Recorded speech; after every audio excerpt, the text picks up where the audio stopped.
Hey, if you had to discuss your strengths, what would they be?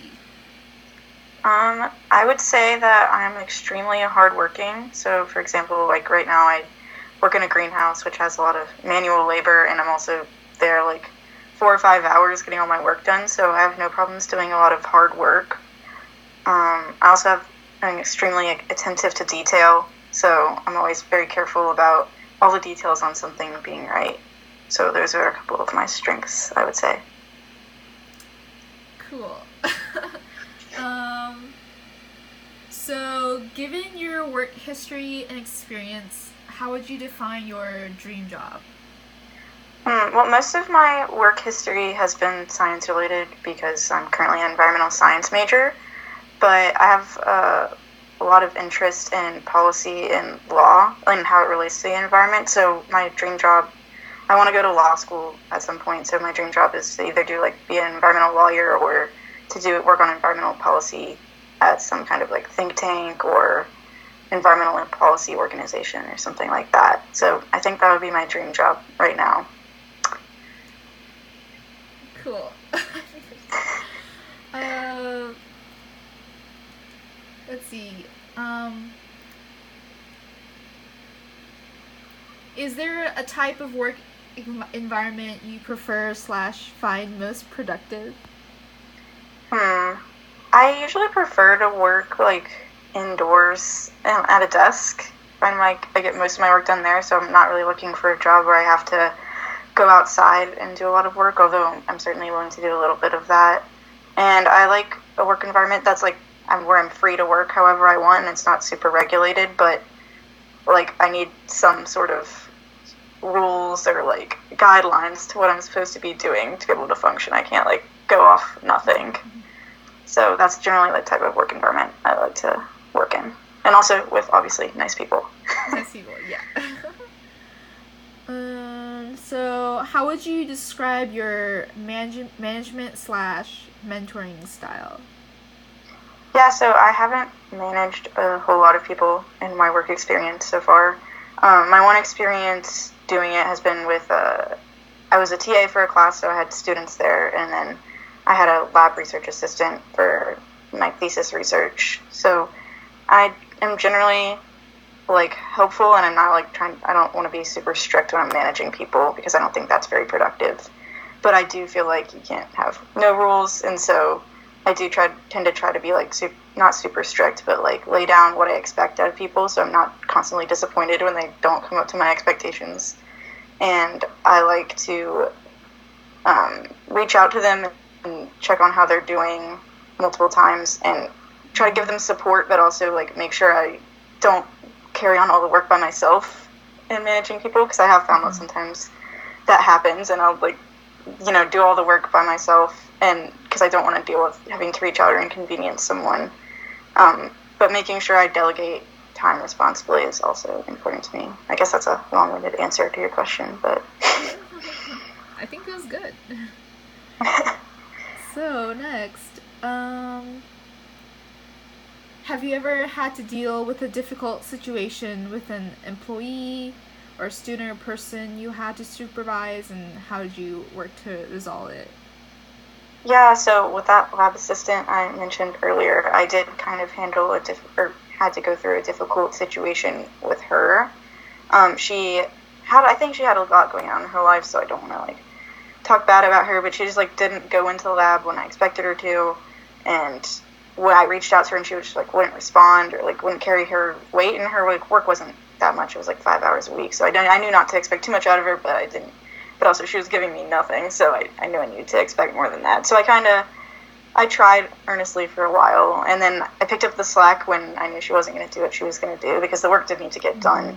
And I know that's not necessarily the best way to handle stuff, but I ended up doing some of the work myself, and then I also went to my advisor and kind of let him know what was going on, and then he just like moved her to a different project, so I didn't have to worry about handling, doing the work by myself because she wasn't doing anything, and then like having to make an effort to get her to do her work as well. So that's kind of how I handled it.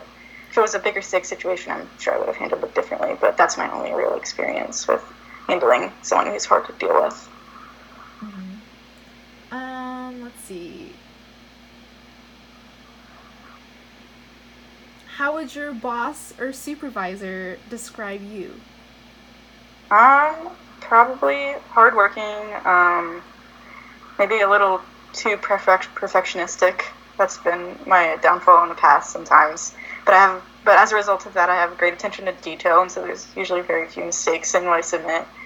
And then I tend to think that they think of me as intelligent and, produces a good quality of work as well, and is nice and easy to work with.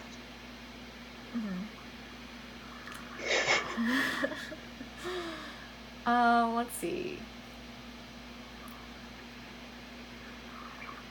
If you had to discuss your weaknesses, what would they be?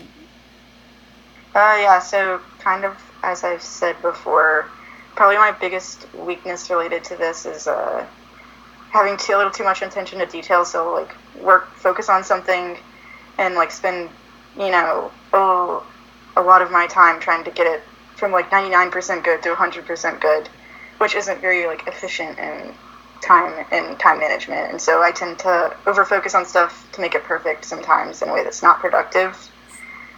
But I'm working on trying to change that, and realize that sometimes some of my efforts it's not gonna be productive if I spend like 5 hours trying to make something completely perfect. And it might be perfect to someone else if I like submitted something or turned something in or gave something to my boss that was 90% good, and then I could focus my time on somewhere else, and that would probably be more productive. So yeah. Lovely answer.